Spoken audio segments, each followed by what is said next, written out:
Hello views, आज हम आप लोगों को व्हाट डेमोक्रेसी व्हाई डेमोक्रेसी इसके बारे में विस्तार से बताएंगे। सबसे पहले हम आपको बताएंगे कि डेमोक्रेसी का डिफिनेशन क्या होता है। Democracy is a form of government.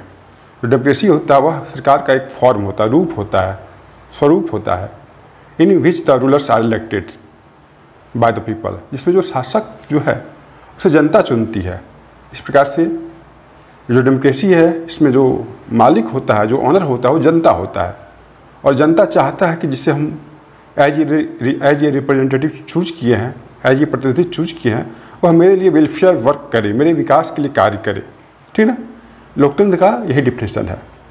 The army rulers of Myanmar was not elected by people. अब देखिए क्या है, जो म्यांमार है वहाँ पे जो शासन व्यवस्था है उसको जनता ने नहीं चुना, क्योंकि वहाँ पे आर्मी रूल है। Those who happens to be control the army, जिसका आर्मी पे नियंत्रण था, the ruler of the country, वही वहाँ का शासक बन गया। डिक्टेटर लाइक पिनाके चिले का शासक है, जो डिक्टेटर था उसको जनता ने नहीं चुना था, तो वह भी मोनार्की का ही एक फॉर्म है। King of Saudi Arabia are chosen by people, मतलब जो सऊदी अरबिया का जो किंग था उससे जनता ने नहीं चुना था। वह इसलिए शासक बना क्योंकि इसका जन्म राज परिवार में हुआ था, रॉयल फैमिली में हुआ था। ठीक ना। तो इस प्रकार से हम क्या देखते हैं कि जो लोकतंत्र है, जितनी भी शासन व्यवस्था है, जितने भी फॉर्म है रूल्स का, उसमें सबसे अच्छी, सबसे बेस्ट जो रूल्स सिस्टम है एडमिनिस्ट्रेशन, वह कौन है? डेमोक्रेसी। मोनार्की और डिक्टेटरशिप दोनों ही जो है सो अच्छा रूप नहीं है। ठीक ना। इसी प्रकार से अब बात करते हैं पाकिस्तान की। Major decisions by elected leader. यहाँ कहा जा रहा है जो भी डिसीजन ली जाती है सरकार के द्वारा, वह वही सरकार ले जिसे जनता ने चुना है, न कि जनता ने चुना किसी और है को है और किसी और का नियंत्रण है। ठीक है। In Pakistan general Parvez Musharraf led military coup in October 1919। Pakistan में 1999 के अक्टूबर में परवेज मुशर्रफ, जो कि सेनापति प्रमुख था, उसने क्या किया, वहाँ की सरकार को निरस्त कर दिया और सत्ता पे अधिकार कर लिया। He overthrow of democratically elected governments. उसने जो लोकतांत्रिक सरकार था उसको गद्दी से हटा दिया।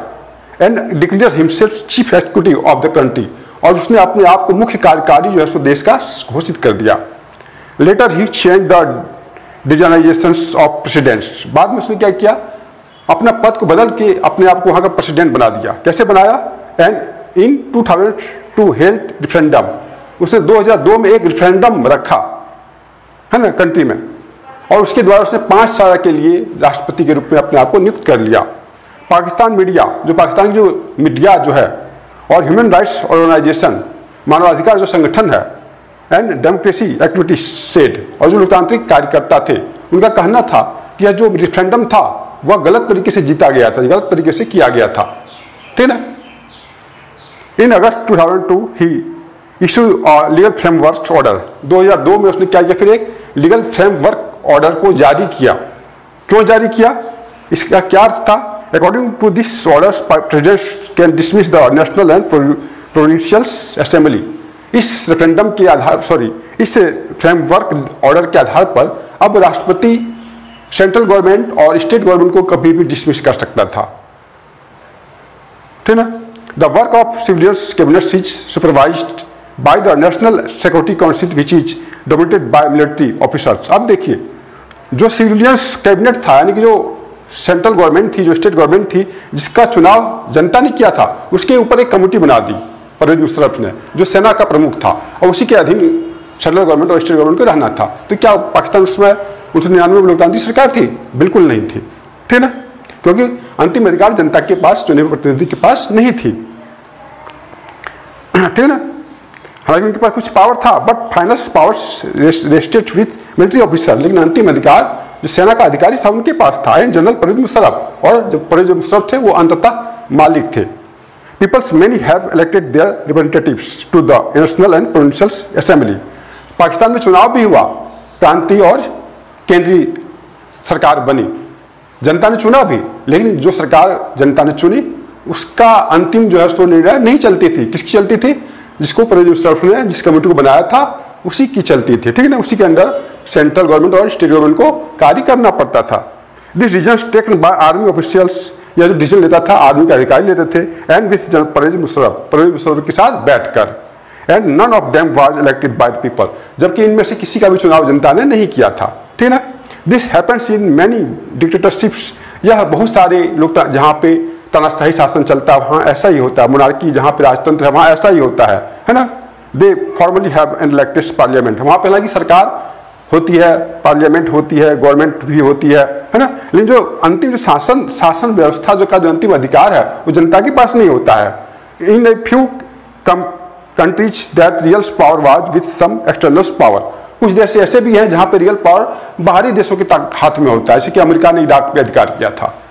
अमेरिका ने वहाँ की सरकार को पपेट बना रखा था, वहाँ की जनता ने उसे चूज नहीं किया था। And not with locally elected representatives, और न ही वहाँ के स्थानीय लोगों ने उसका चुनाव किया था।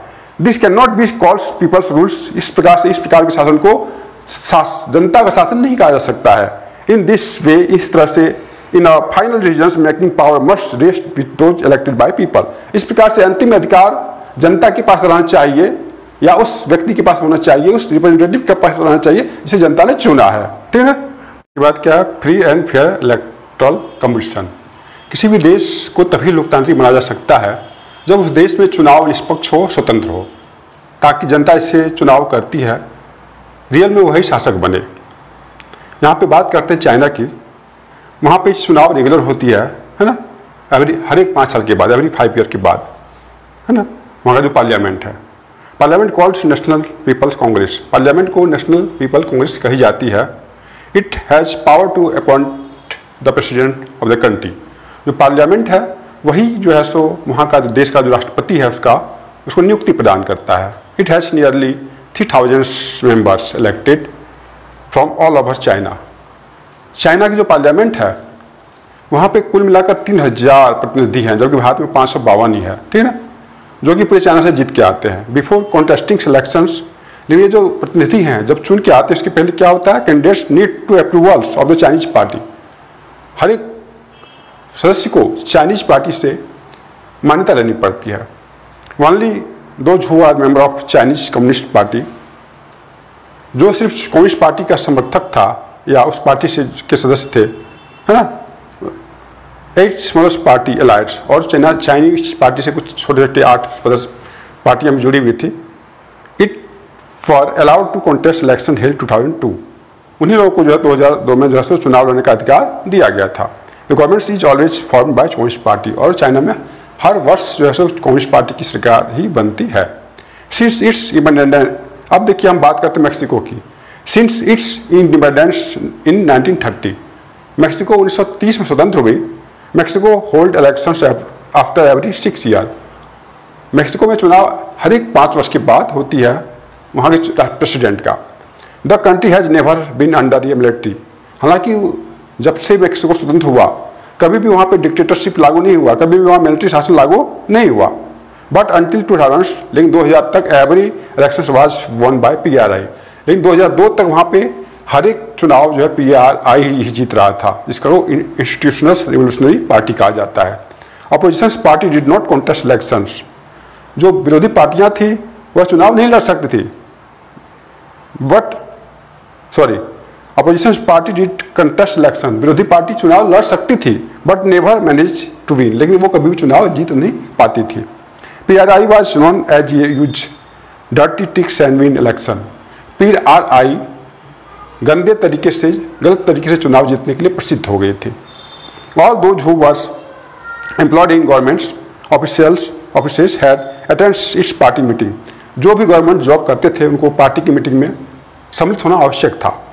Teachers of government schools used to force parents to vote for the PRI, school में जो टीचर थे वो पेरेंट्स को बाध्य करते थे कि जो PRI है उसके लिए वो वोटिंग करें। Sometimes the polling booth was shifted from one place to other in last minutes, कभी कभी ऐसा भी होता था जब चुनाव होने का समय होता था तो उसके बूथ को अंतिम समय में बदल दी जाती थी। The PRI spends a large sum of money in the कॉम्पेंस फॉर इट्स कैंडिडेट। इस प्रकार से PRI था वह चुनाव जीतने के लिए अपने सदस्यों पे काफ़ी धन भी खर्च किया करते थे। इसके बाद बात करेंगे one person one vote one value.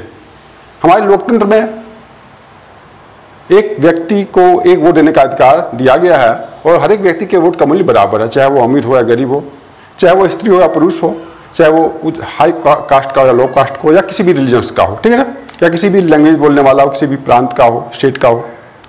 Eight present all ours world accepted universal adult franchises. Universal adult franchises मतलब सार्वभौमिक मताधिकार जो है हमारे पूरे विश्व में अभी लागू है। But some parts of world did not implemented. लेकिन कुछ देशों में, जो विश्व के कुछ देश हैं, वहाँ पे इसे लागू नहीं किया जाता है। Until 2015 तक Saudi Arabia women did not have the right to vote. Saudi Arabia में वहाँ की महिलाओं को वोट देने का अधिकार नहीं था। इथोनिया has made its citizenship rules in such a way that peoples belong to Russian minority find it difficult to get right to vote। अब देखिए एस्टोनिया जो है रूस से अलग होकर बना था, ठीक ना, तो जो रूस के लोग वहाँ रह गए उनको नागरिकता प्राप्त करने में काफ़ी कठिनाई महसूस होती है। इसी प्रकार से Fiji the electoral system is such that the vote of an indigenous Fiji has more value than that Indians Fijians. अब देखिए जो फिजी है वहाँ पे बहुत सारे भारत के लोग अंग्रेज काल में वहाँ पे गए थे, तो उनके पास जो है वो उतना अधिकार नहीं है, उनके वोट का मूल्य उतना नहीं है जितना कि वहाँ के स्थानीय लोगों का है।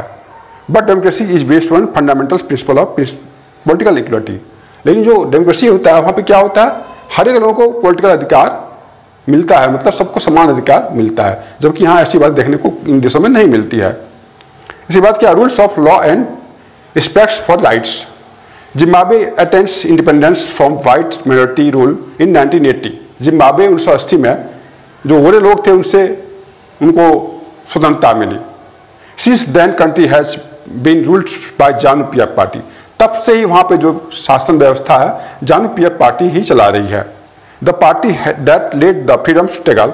इसी पार्टी ने वहाँ पे स्वतंत्रता संग्राम की लड़ाई भी लड़ी थी, जिस प्रकार से भारत में कांग्रेस ने इस लड़ाई को लड़ी थी, है ना। इट्स लीडर्स रॉबर्ट मुगाबे, इसका शासक का नाम क्या था, Robert Mugabe, ruled the country since independence. वह जब से देश स्वतंत्र हुआ है तब से वहाँ पे शासन करता आ रहा था। इलेक्शंस वर हेल्ड रेगुलर, चुनाव भी रेगुलर हो रही थी।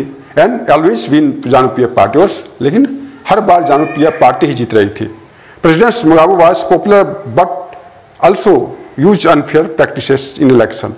प्रेसिडेंट मुगाबे हालांकि प्रसिद्ध थे, लेकिन वो चुनाव जो लड़ते थे वो गलत तरीके से चुनाव लड़कर जीतते थे।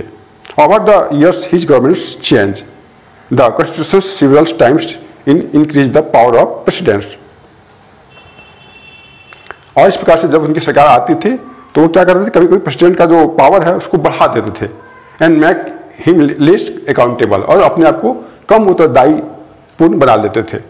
Opposition party workers were harassed and theirs meetings disrupted. जो विरोधी पार्टियां थी उनको सताया जाता था, तंग की जाती थी, उनकी मीटिंग को तंग जो है सो रोक दी जाती थी। Public protest and demonstrations against the government was declared illegal.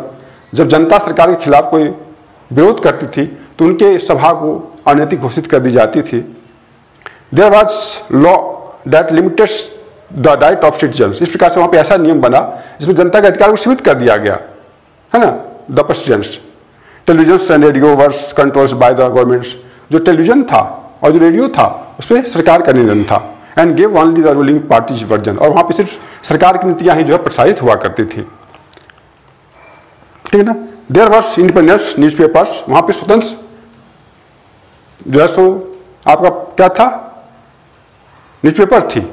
But government दो journalist who vents against it. लेकिन वह पत्रकार जो सरकार के खिलाफ कुछ लिखता था उसे सरकार परेशान करती थी। The government ignores some courts judgments that's against it and pressurised जज। अगर कोई जज सरकार के खिलाफ जजमेंट करती थी तो सरकार उसे तंग करती थी। He was forced out office in 2017।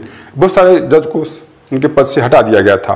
But need the government should respect some basic rights of citizen. लेकिन कोई भी सरकार जो होती है उनको नागरिक का जो कोई भी बेसिक राइट्स या अधिकार है उसे रिगार्ड करना चाहिए। They should be free think ताकि वो फ्री स्वतंत्र होकर सोच सके, स्वतंत्र होकर अपने विचार को एक्सप्रेस कर सके और वो अपनी संस्था बना सके। ठीक है ना। Every should be equal in the eyes of law, क्योंकि हर एक व्यक्ति कानून के समक्ष बराबर होता है, कोई छोटा बड़ा नहीं होता है। ठीक है ना।